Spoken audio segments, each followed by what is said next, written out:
Is James Gunn making the DC universe more violent while redefining how we see its heroes? His first official DCU project, Creature Commandos, sets the tone immediately, an adult animated series full of violence and vulgar humor. It's a sharp turn from the family-friendly DC animation fans grew up with. The violence is constant and unapologetic, showing us a world where heroes can kill, curse, and cross lines they once wouldn't dare to. In Superman 2025, Gunn gives us a story of hope, but also surprising brutality from the Justice Gang. Hawkgirl executes the Baravian president, something the classic Justice League would never do. During the Baravian War, Guy Gardner uses his Green Lantern powers to create giant middle fingers, mocking his enemies and showing how crude this new era has become. When a metahuman attacks, Superman chooses to stay home with Lois Lane and trusts the Justice Gang to handle it.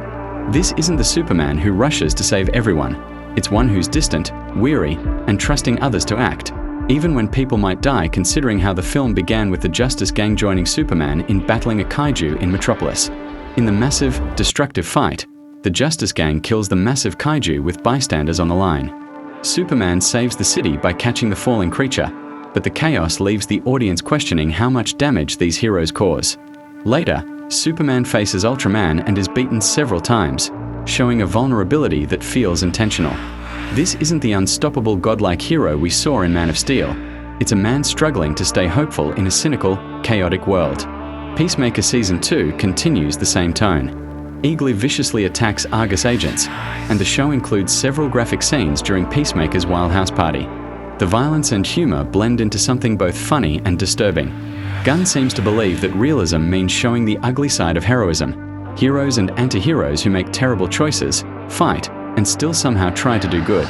But this raises a question. Is this really the right direction for the DCU? Fans once criticized the DCU for being too dark, especially when Superman killed Zod in Man of Steel. Yet Gunn's world, though more colorful and funny, feels just as brutal. The difference is that his darkness hides under jokes and satire instead of tragedy. In a way, Gunn's DCU mirrors today's audience, skeptical, desensitized, and drawn to flawed heroes. But if Superman, the symbol of hope, stands by while others kill, what separates heroes from villains anymore? Gunn's approach is bold and mature, but it risks losing the moral clarity that made DC heroes timeless. So while Gunn's DCU is brighter and more energetic than Zack Snyder's, it's also more cynical.